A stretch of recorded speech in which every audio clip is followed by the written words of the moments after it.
Hello everybody, welcome back to Dominions 5. We are playing in a Disciples game with a bunch of other YouTubers. I am playing as Eriu and my partner is playing as Vanaheim, and we got rushed by Ashdod and Ulm, mostly Ashdod, who has crazy strong quickness, blood surge, and with some resist giants, just your classic sort of meme-blessed giants. Who ran over my partner Vanaheim, and we threw a lot of ponies at him, but all was in vain, and soon the walls of Vanaheim will fall, but just in time, Vanaheim's disciple has appeared. It is a Lormir, or not Lormir, Linomir, however you read that. Anyways, we'll see him in action soon. Meanwhile, what is this? Oh. I forgot about this battle. Okay. Apparently, I was also being attacked. Wait a minute. Is this the right turn? Huh. I forgot about this battle completely, guys, but apparently we were potentially being attacked. Anyways, let's watch this battle, and then I'll make sure that it was, in fact, the correct turn. So, this is like the second... Remember, I had set up 2 PD traps last time. This should be the... Well, anyways, I didn't think that he had guys ready to attack. I don't know, guys. I don't know what's going on. Anyways, he's actually given a bunch of gear to this guy. Well, not him. I think not him. I'm pretty sure Ulm has crafted the gear for him. That's the whole point of pairing the two up in a Disciples game, is as if these horrible blessed giant thugs weren't badass enough, you give them gear from super cheap gear forged from Ulm. So now he's got a copper plate. This is questionable because it's not like I'm using any air magic, and he's got built-in air resist. So now he has 35 shock resist. Seems excessive. However, dual-wielding swords on a quickness guy is pretty badass, and then he's got a helmet for some reason, so okay. But it does lower his protection. I think his default protection is higher than whatever this gives him. Anyways, so that's his leader. My guys are... I feel like I've loaded the wrong turn, guys, but anyways, we're going to watch this anyways.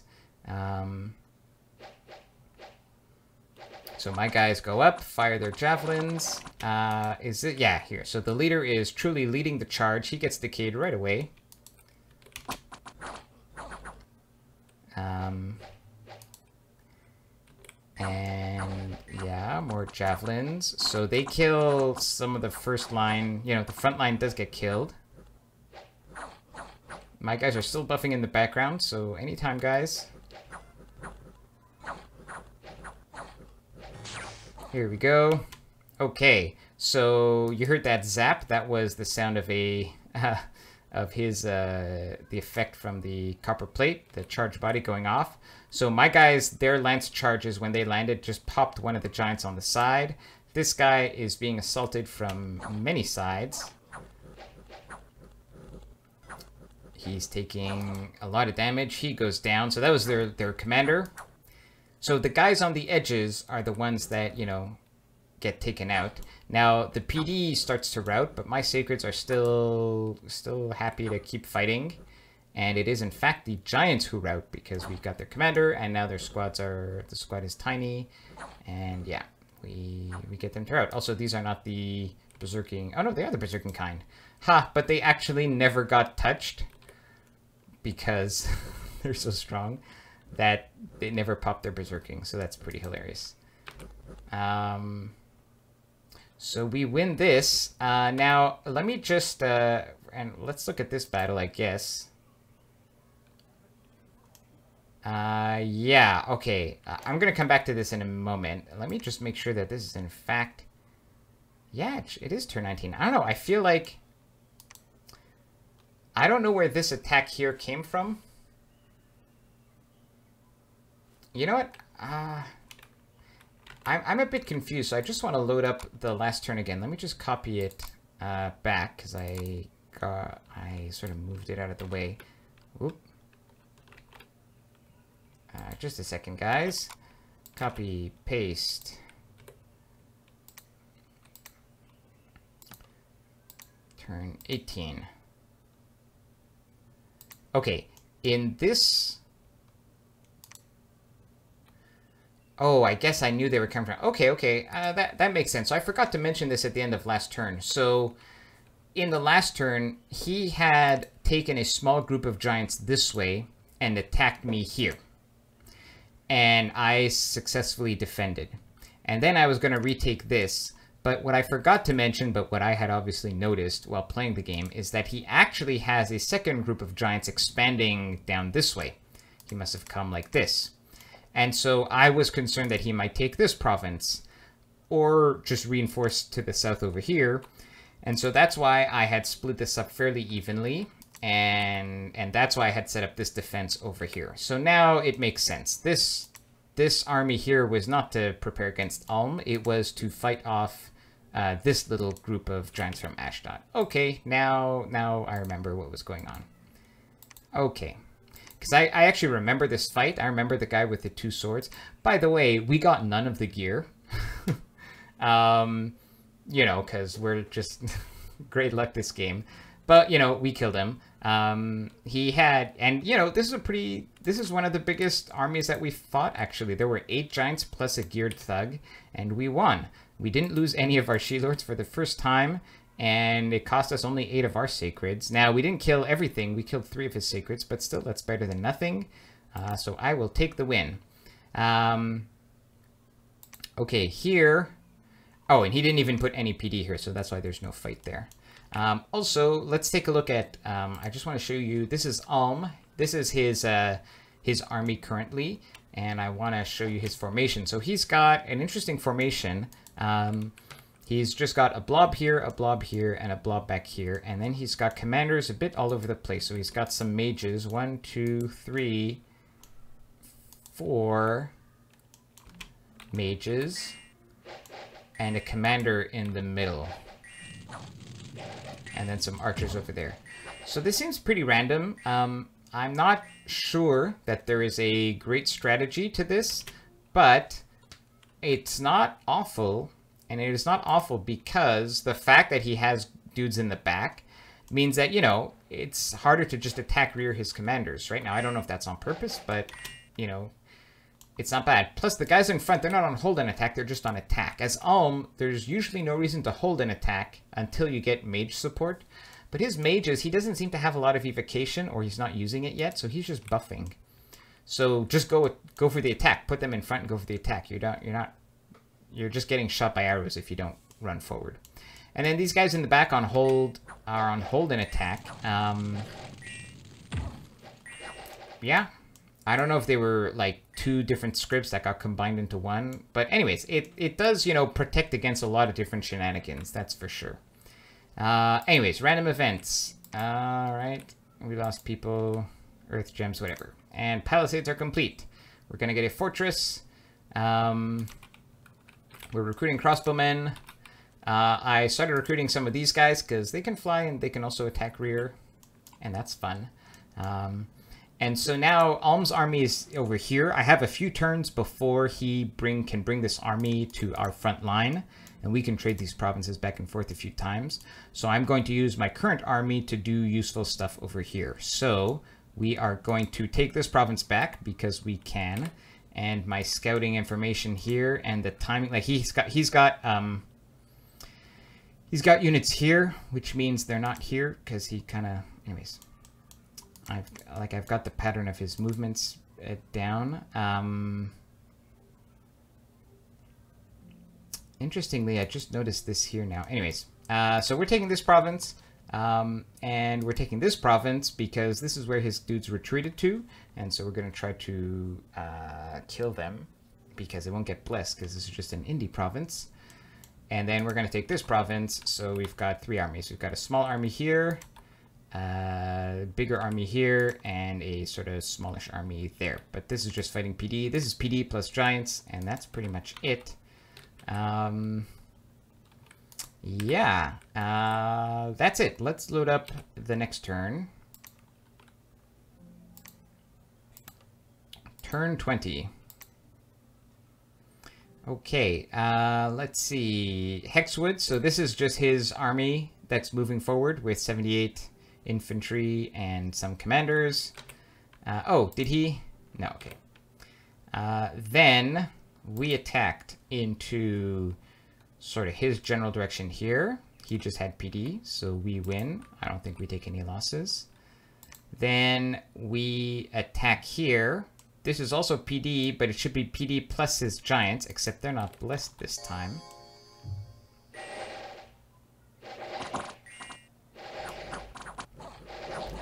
Even though they're not blessed, they, you know, they still take out some of my guys, but yeah, they're still tough to kill because they just have a lot of hit points and 19 protection, right? They're not weak, but we do kill them. And it costs us a couple sacreds, but what can you do? Then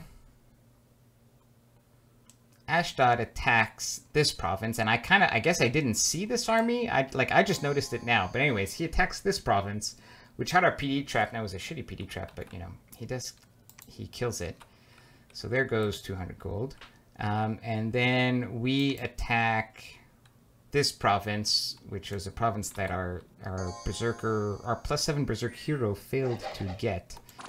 And so we finally finished the job a season later. Here come the attack rear guys. And that's it. Okay. Then the walls of Vanaheim finally fall, and Ashdod storms the fort. So Ashdod has 1, 2, 3 priests and a pile, as an official unit of measurement, a pile of sacred giants. Vanaheim has, and we worked on the script a bit, he's got, this is all he has left basically. He had a few blood slaves, so he just put them there to be like extra targets for them to kill. He has just a few vans. They're on guard commander because there are too few of them, and he's got some van commanders. And he's got, I don't know, some random dude in the back. And this is the pretender. Where is he? This is the pretender. He is cast to both. These are the paths that he took. It was just designed for him to be a good combatant, so that he can do good self buffs. Unfortunately, you know, he doesn't have a lot of research, so he doesn't have a lot of the buffs, but he'll do what he can, and then he'll turn into a big scary dragon and fight like that. So let's take a look at how things unfold. I forget the exact spells that he was casting, so yeah, so we're spamming some chaff, we're spamming Phantasmal Warriors, and meanwhile, Quicken Self was the first buff on the not the Pretender, the Disciple. So we're just buying time with Phantasmal Warriors. We're buying time to get the buffs ready for the Disciple. Ethereal Skeletal Body.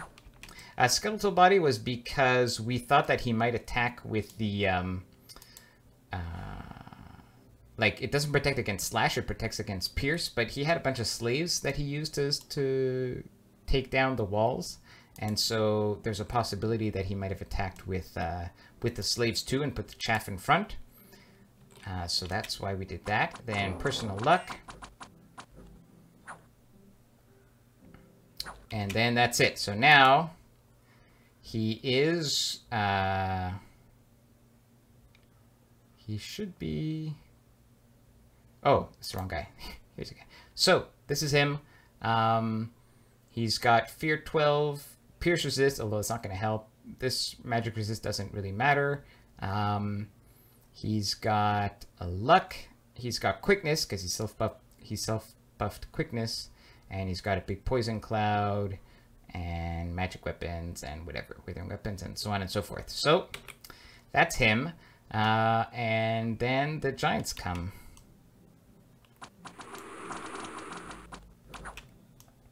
Now, these guys were on Cast, and now they're doing Steel Breath, which, unfortunately, if we look at I don't know. It doesn't show it here. But yeah, Steel Breath doesn't do much. Let's look at some of the... So he ran in with this guy. What happened to him? This was one of the priests that just ran in front. So he killed some Phantasmal Warriors, and then he got killed by a van. Okay. Then this Cohen also ran in, and he got killed by a van also. So very brave priests, but pretty foolhardy if you ask me. Okay, so far that's it. We haven't killed any of the giants, although one of them did take some damage from... Well, he did get some of the some of the fatigue damage did affect him, but if we look, fatigue 65, it's not, whatever. He's not gonna die of fatigue anytime soon. So he's kind of dancing around back here, unfortunately. We're still doing Steel Breath. So yeah, he's set to attack, but he sort of got confused and got stuck behind the guys. And his Poison Aura is actually affecting these guys. And then these guys are still casting spells. I think it would be better if they had been on attack. But I'm not sure, actually. Maybe Steel Breath was a reasonable thing to do. Actually, yeah, because look, this guy's already completely fatigued out. Not these guys, but hey, it took this guy out of commission, right? Okay, so yes. Hit in the body with Venomous Fangs for 26. Hit in the body with Death Poison for 28. And then in a claw, and he kills him. So that guy was asleep, so he just kind of one-shot him. And that's it for this turn, for this round. Then there's another guy in front. So if we look, he's taken some damage. He doesn't have super high defense. His prot is pretty good, but their attacks are really strong. Their damage is amazing, so it's going to go through his prot. But yeah, okay, so that's it. Well, I'll target him once he's actually dead. There we go. So that was another Aconite. Also, yeah, Venomous Fangs, Claw, Venomous Fangs. Now he's down to 247. Let's look at who's left. Still full strength, no fatigue, a little wounded, not too much fatigue, more wounded. He is decayed. This guy kind of still standing, full strength, a bit of a wound. Now, as these guys decided to go up and go fight the archers, they're not all swarming. I don't know, but he probably didn't have them on attack rear. But I am not 100% sure. So he's taking a beating. He's down to 193. Kills off this guy. This guy's almost dead. All the rest of the vans and everybody else is dead.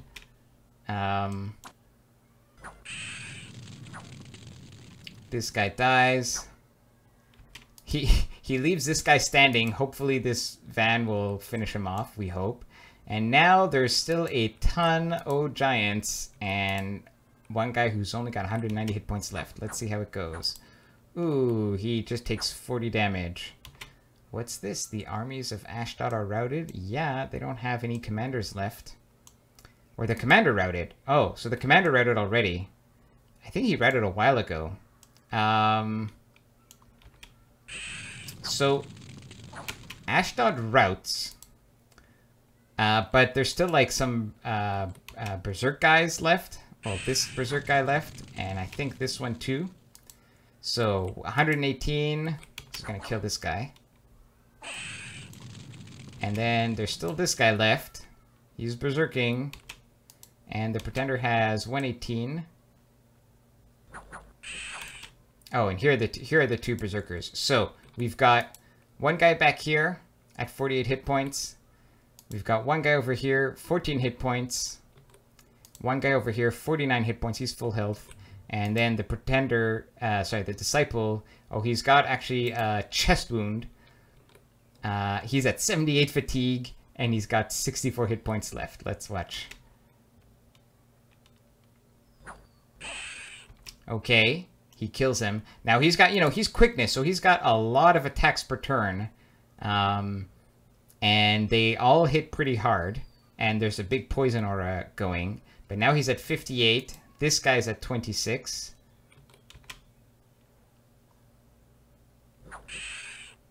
Ooh, he lands a terrible hit. Now he's at 17.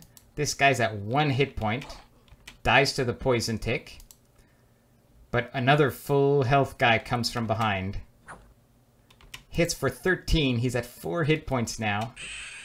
Turns around. Kills him in 1 shot. With the poison and the decay and just all the attacks. So the hero disciple, Tiny Pony disciple, the Linormer, holds off and kills all the giants and makes them run away. What an epic fight. Now, of course, it's not enough. But yeah, so he actually, the disciple alone killed 8 of the Sheshais and 1 of the Ahimans. These guys are the berserking ones, and then 2 of the priests who ran in front. So anyways, that was a pretty fun fight to watch. And then that is it. Let's look at the rest of this turn. We finished the fortress. We are still building a fortress here. We're recruiting researchers. Yep. Okay. This turn, I have to be concerned that he is going to take his sacreds and try to move on to one of my castles. So I have to organize some kind of defense. Oh, we got a random event here. A pretty good random event. We got a lab and then 3 mages. And they have air gems. So we've got an air 2 and 2 air 1s. So that's cool. So they're going to make their way back to the capital to research. Because I'm not going to keep them out here. And obviously, I mean, it's nice to have a lab out here. I'm not going to use it, though. Not for a while. So we're going to take this province because this province has sacred... this is a Amazon with the reptile, with the, the dinosaur riding Amazons, the water nature ones. And I don't want Ashdod to have more sacreds that he can recruit and throw at me with quickness. So we're going to take this. I'm giving it like a bit of an army in case he comes at me with another small giant army. And then here we have to defend both of these provinces against these giants. So I have actually bumped up PD here quite a bit. It pains me to do so because it's really crappy PD with slings, but what can you do? And then I'm doing a bunch of move patrols. So here we're going to have 1, 2, 3 of our commanders. And got some crossbows. I guess that's all we could muster. And then here we've got 2 of our commanders with some sacreds. So it's not amazing, but it's all I could, it's all I've got. It's all I've got back here. So hopefully it will be enough. And let's see if we actually get attacked next turn. Let's end this episode on turn 21. Okay, Ulm is still moving in our direction. There was a battle in Forest of the Lost. This is me taking it from PD. Okay, there's a battle in Witherland. This was just me. I guess he had more sacreds that had run away into this province that I was tracking down. I forget. Oh no, this is... No, this is the same turn. Oh, am I missing a turn? It looks like I'm missing a turn, guys. Let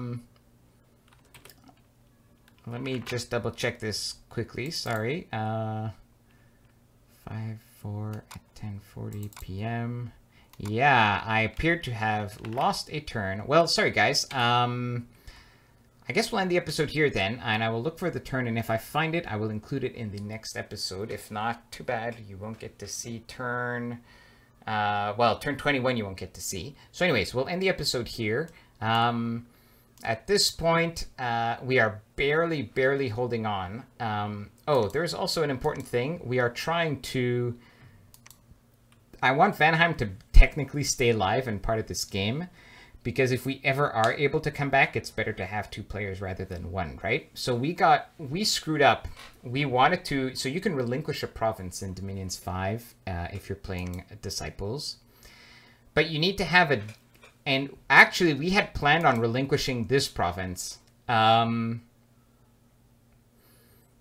we thought we would, and I was like, yeah, he's not going to attack this province. And then sure enough, he actually attacks it. So it's a good thing that we didn't relinquish this province. But now he's got a stealthy commander who is making his way over here. And as long as he unstealths his commander and I issue the relinquish order, then things can be relinquished. So next turn, Vanaheim should get this province, and that will keep him alive and in the game, assuming that he does lose the capital. Now, we were lucky he survived because his disciple had such an epic defense of his castle. But yeah, that's it. So in turn 21, for sure, one of the things that happens is we do relinquish this province to him. And we chose this province because it's protected.